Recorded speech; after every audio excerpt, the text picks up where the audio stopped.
Hello and welcome back.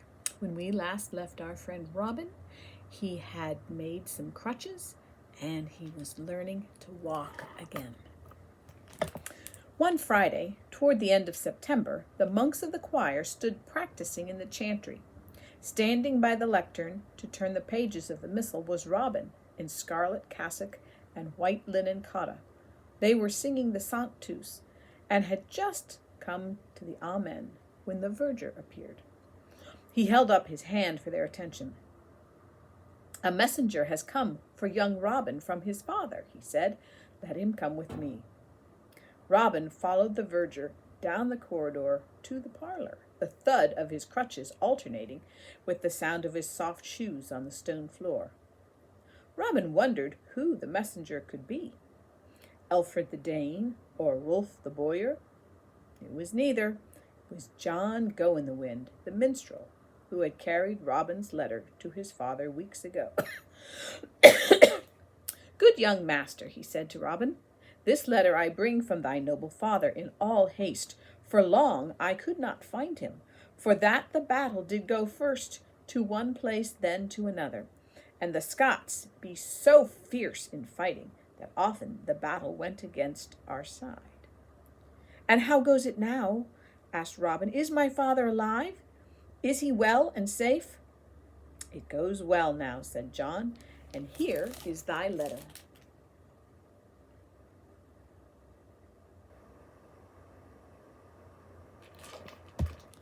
"My thanks, John Go-in-the-Wind," said Robin. Then he took the letter to the light to read it. His hands shook, for it was the first word he had had from his father since early winter. The first letter he had ever received, indeed, and it was exciting to know that now he could read it for himself. Robin, son of John de Burford, from his father, greeting. "It grieves me, my son, more than I can tell you, to know that you are ill. I thank heaven it is not the plague you have had, for that enemy has slain more men than battle, besides the women and children it has taken toll of. It shocked me to learn that you had been left to the care of strangers. Your mother would hardly bear it if I should tell her, but I will not. She is with the Queen, who is in delicate health. I dare not say where, lest this letter fall into unfriendly hands. She supposes that you are far away from London and Shropshire. It is well. Let her continue to think so, for in truth you soon will be, God willing, and your health permitting, for I have requested the prior to arrange your journey with all speed. You will travel in care of Brother Luke and John Go-in-the-Wind. I had a message from Sir Peter only the day before your letter reached me, asking what had happened to you, for John the Fletcher never returned. Some evil befell him surely, for he was an honorable servant. Sir Peter was wounded while bringing up forces to my aid, so sorely wounded that he has been taken to a castle nearby, where he will stay until he is able to be taken home. The Scots are being slowly pushed back, and we are gaining ground, since receiving the added help from London and the nearby towns. The king hopes for a peace by the sacrament of Christmas, but the Scots are a stubborn race. I trust that you are improving in health, my son, and in God's grace. So farewell. Your father, Sir John de Burford, Thursday after the feast of John the Baptist." Preparations for Robin's departure began immediately. Brother Luke and Brother Matthew, between them, devised a sort of chair saddle in which Robin could ride. Part of it was to be made of iron, then it was to be finished with padding and leather at the saddler's. They made another journey into town, taking to Dame Agnes such of Robin's clothing as needed repair. The ironmonger promised to send the framework to the saddler by the following Monday, as early as he was able. The saddler agreed to have his part of the work done by evening of the next day. Dame Agnes put aside her embroidery to do what was required of her, and she too promised that the work would be finished early in the week. Meantime, John Go-in-the-Wind helped Brother Luke lay out a plan of travel. Brother Andrew took Brother Luke's place as cook's helper, and the prior gave orders for certain foods to be put aside for the journey. When all was ready, Saddlebags were filled with clothing on one side and food on the other. There were loaves fresh from the oven, a great slab of bacon, cheese, some dried herring, fruits from the garden, and, last of all, a pasty was set in the top. In it were larks and a rabbit, seasoned with herbs and colored yellow with saffron. The fruits were apples and early plums and pears, which Brother Michael had picked from the trees and vines, kept trained flat along the garden wall. "'Twill be good for noon quench," he said, "when there is no ale to be had, and will mind thee to be thankful for God's gifts." On the morning they set out, the air was crisp and cool. The sun had not risen above the horizon, but it cast a bright glow into the heavens, promising a fair day. Larks rose from the meadow straight up, as if from pure joy, and they sang, Robin thought, as if it had been the first day of the world. He felt sorry to leave Brother Matthew and all the others who had been so good to him, but it was exciting to start out on the long journey.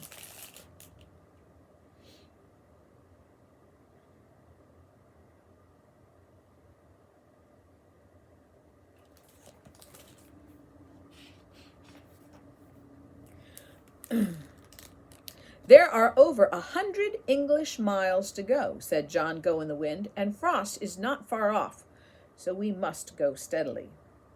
He and Brother Luke shared Bayard the horse, taking turn about, one riding, the other walking beside Robin. They went toward the Oxford road, then turned westward through Holborn, stopping a moment to pray at each wayside cross, just as if they had been on a pilgrimage. "Indeed it is a sort of pilgrimage," said Brother Luke, "for always we shall set forth for the honor of God, and in the hope that young Robin will be even stronger at the end of our journey than he is now." Because it was a market day, the road was crowded with people and animals going toward London. For long no one had been allowed to come into the city because of the plague, but now that the danger was over, people came from everywhere to exchange goods. Some rode in carts piled high with produce, cabbages and bags of grain, cheese, butter and bacon, chickens and ducks. Some drove flocks of goats and sheep, or led pigs, or carried faggots of firewood. By noon the promise of sunshine failed, and the travelers took refuge from a sudden shower under a spreading beech. They were joined by a minstrel, who was glad to share their bread and cheese and pay for his entertainment by singing a lay which John Go-in-the-Wind picked out on the harp. "Brother Michael's pears and grapes are a welcome treat to my thirsty throat," said John. "It seems a week since we broke our fast this morning," said Robin, eating hungrily. "We've come a goodly way since early morning," said John, "but we must not linger, or we shall not reach the White Swan by nightfall. I have it from Peter the Hayward that it lies but a good day's journey out of London. It is well to be safe housed after dark, for cut-purses and roisterers do roam the country hereabout." "If my father were with us, we should have no fear of anyone," said Robin. "We shall have faith in the Father of us all," said the friar. It was Brother Luke's turn to ride, so John Go-in-the-Wind walked beside Robin. As he strode along, he began to sing, playing the tune on his harp. The tune was lively and well measured. Bayard stepped up his pace, the jennet pranced and arched her neck, and Robin wanted to get down and swing along with the others. "Lend me a hand, John Go-in-the-Wind, and set the crutches so I may walk a while," he directed, interrupting the song. But Brother Luke looked back to see what was delaying them, but nodded as he saw Robin afoot, and John again plucking the strings of the little harp. They hummed as if they had been voices, so that Robin's fingers itched to touch them. He watched John's fingers as they searched out the tune, how they danced on the strings to make the different chords.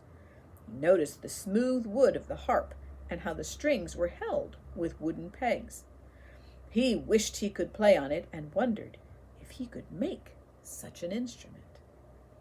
Now that noon was past, there were few people on the road, but soon they fell in with a peasant with a shepherd's crook over his shoulder.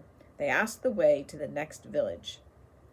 The village lies just yonder, about an hour's journey, he said. The road goes through the wood, over the downs, crosses a bridge, then winds up the hill, where thou'lt find a butter cross, where the market is held. Likely there'll be naught to buy there, as 'tis past noon.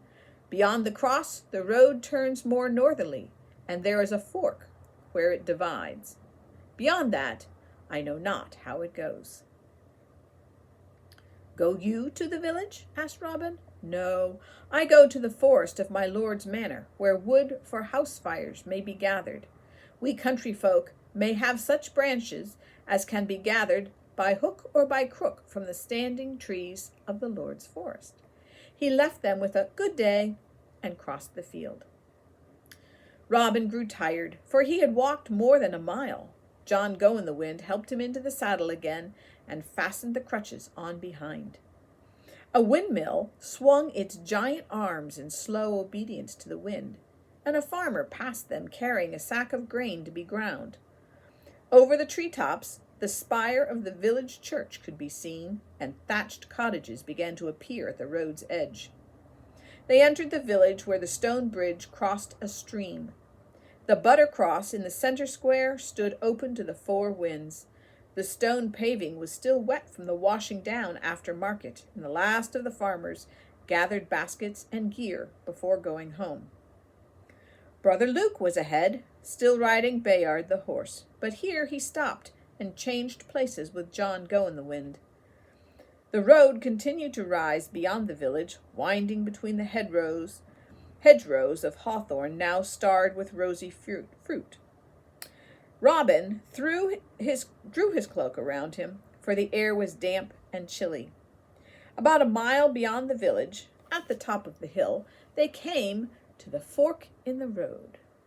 Another cross to the memory of Queen Eleanor stood at the dividing point, but no signpost. Now, by my faith, declared John Go-in-the-Wind, I know not which road to take. He drew rein and waited for Brother Luke to come abreast of him. Nor do I, said the friar, never having travelled this way. Did he not say the right fork? Asked Robin. The fellow said not which road leadeth to Oxford, said John, but I am for the right fork. My memory serves me ill, said the friar. Whether he said one or the other, I know not. Let us say the office here at the cross before we go on. Then we shall go to the right. But it may be that we shall not find the White Swan and shall have to sleep in a hedgerow. By the time they started on their way again, the wind blew hard, and spits of rain warned them of more to follow. Brother Luke drew his cowl over his head and unfolded a furred robe from the pack to put around Robin. For several miles they plodded on without speaking. The rain held off, but dark clouds scudded low, and the wind was searching. A lonely peasant cottage stood back from the road, but as yet there was no sign of the White Swan. Robin grew very tired and wished the day's journey had come to an end. Will it be soon, think you? He asked, not wishing to say how his back ached. Whether it be soon or late, I know not, answered the friar, but these old legs need rest. Then he shouted to John Go-in-the-Wind, who was some distance ahead. What sayest thou, John? How goeth it? Are we near to the inn? John shook his head and shouted back, turning Bayard and waiting for the others to come up. We must have taken the wrong fork, he said. I see no inn, and night is nigh. Ahead lies a dark forest, and see 'tis raining now. Shall we seek shelter here by the road? It is an ill thing for young Robin to sleep out in the damp, but if such be our fortune, then we must make the best of it. Shall we sleep on the ground? Asked Robin. What a lark! I have never yet in my life slept out of doors, though it may as well have been out of doors when the east wind blew through the window. We might go on to the forest and be more sheltered from wind and rain, offered John Go-in-the-Wind, but that wild beasts do roam about, and highwaymen lurk in the edge of it, leap out at passers-by. I'm for staying here. I have flint and steel to make a fire." He dismounted and led Bayard to the edge of the road, where he could examine the lay of the land. Said Brother Luke, "'Tis not for me to sleep in Mother Nature's arms. Many a night have I been grateful for the comfort of solid ground, and mayhap we can cover young Robin to keep him dry." He followed John to the field's edge. "Why, here 'tis, the very thing," he cried, "an ancient tree trunk, fallen from age, and hollowed with dry rot. It hath stood enough years to make it both wide and deep. We shall not be ill-found after all. Come, young master, let me help thee, for I know thou art galled by the saddle, be it ever so soft." He helped Robin to get down from Jenny's back, and adjusted the crutches under his arms.